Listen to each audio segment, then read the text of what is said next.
үйлдвэрлэлд нэвтрүүлснээр дэлхийн зах зээлд өрсөлдөх чадвартай болно. Дотоодын түүхэн эдийн нөөц боломжоо ашиглах, хөрөнгө хүчээ нэгтгэж хамтын оролцоогоо хангах шаардлагатай гэж үндэсний чуулганы үеэр яригдлаа.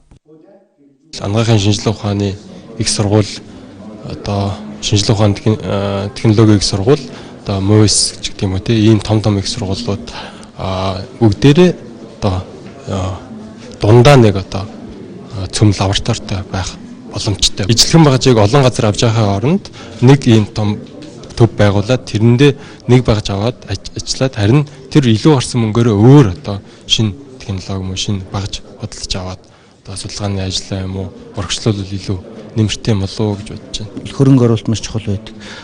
Энэ хурлаас бол бас үйлдвэрлэгчид маань зөвхөн гадны технологи, гадны инновацийг нэвтрүүлэхээс гадна дотоодын судлаачдын нөөц болцоон дээр тулгуурлан цаашид үйлдвэрлэлээ бэхжүүлэх, гадны зах зээлд гарах боломж бий болно гэж найдаж байна.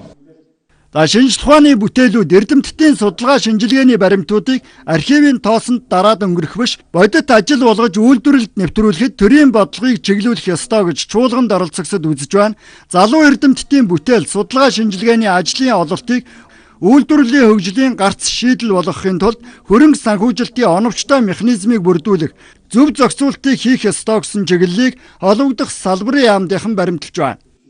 Тэгээ санхүүгийн хувьд бол венчур хөрөнгө оруулалт гэдэг зүйл байгаа. Энэ бол юу гэдгийг гарааны бизнесийг одоо тодорхой эрсдлийн даагаад бол төр болоод хөрөнгө оруулагчаар хамтарсан байдлаар дэмждэг ийм механизм байгаа юм л да. Тэгэхээр энэ дэмжлэгийн талаар бол бид нар маш тодорхой ярина.